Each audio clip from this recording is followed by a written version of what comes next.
was cornered by Professor Lewis Wolpert when he and I were sitting on a platform at some scientific event.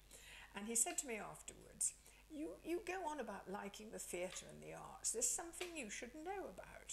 You should know about this company. And I thought, yeah, people are always saying that. But I went along and I was completely captivated. And then when I was asked to be a patron, I thought, absolutely, this is for me. When I first went along, I had no idea what to expect, and I was rather apprehensive because it sounded very worthy, it sounded very serious, it sounded slightly obscure. It's going to be science, would I understand it? And I was captivated really quite quickly. I mean, I sat there quite nervously because you're very near the actors. I was watching everyone else in the audience. What would going to happen? Would it be very good? Would it be very amateurish? How would I cope if I didn't like it? And I was really, really bowled over by it because of the combination of elements, all of which work, all of which come together. The story, the quality of the writing, the acting, the resourcefulness of the actors is truly remarkable. And the way it's staged within the context for the audience to be part of it and almost to be involved, and then to become involved once the play is completed. So every element of it appealed to me, and I was surprised. I was surprised that I was so delighted. When Lewis Wolpert was persuading me to take an interest in this, I could see that there was a need for it. I never did any science at school. My generation had to choose, which was deadly. My grandchildren learn science and they know more than I do. But do they know about the social consequences of science? Now, I did a series on the BBC called Heart of the Matter, which dealt with the moral impact of political, social and scientific decisions. So this was right up my street.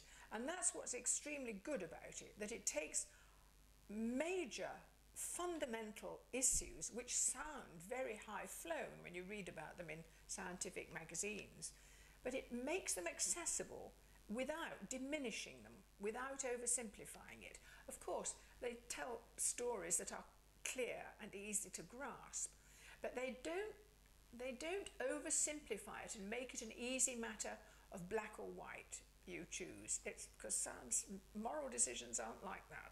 They're very, very tricky. And the work of this company pays tribute to that difficulty.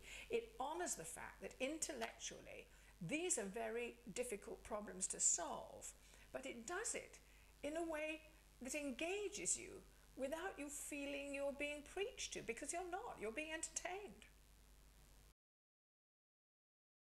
I'm very engaged by the commitment of the company itself, by the actors who come to it, and the effort they put into it, and how much they devote to the subject. I think they enjoy it enormously, and the commitment of their abilities, not just their acting abilities, but their intellectual abilities, to answering the questions that are put to them is really, really impressive. I mean, not a lot of people can do that. And that's a really wonderful resource. It's a resource for the company itself, for Why Touring, but it's a resource for the scientific community who can use people like that, not with great scientific backgrounds, but who've been helped to grasp essentials and have the ability to communicate them. That's really impressive. I've gained a lot. I've learned a lot of science. I've learned much more than I knew.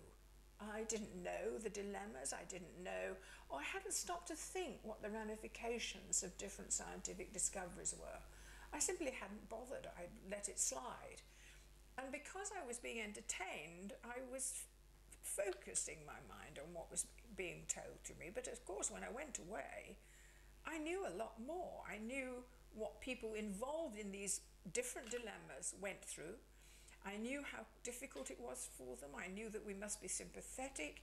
I knew that we must back scientific research, and that we must also make it possible for rising generations of children in their hundreds of thousands to understand science and its impact on society. I do think the survival of companies like Y Touring are very, very important. It seems to me Y Touring is unique in the way it combines the different elements that make it both an entertainment and education, and its relationship to the places it goes to, its response that it gets from its audiences, has a particular quality of access, and that's born of the company itself and those who create it. That's invaluable. It's very rare, and when you find it, you have to nourish it. I think it's surprising when you first encounter it, but then you realise what a serious contribution it's making, and you go away entertained. Inspirational.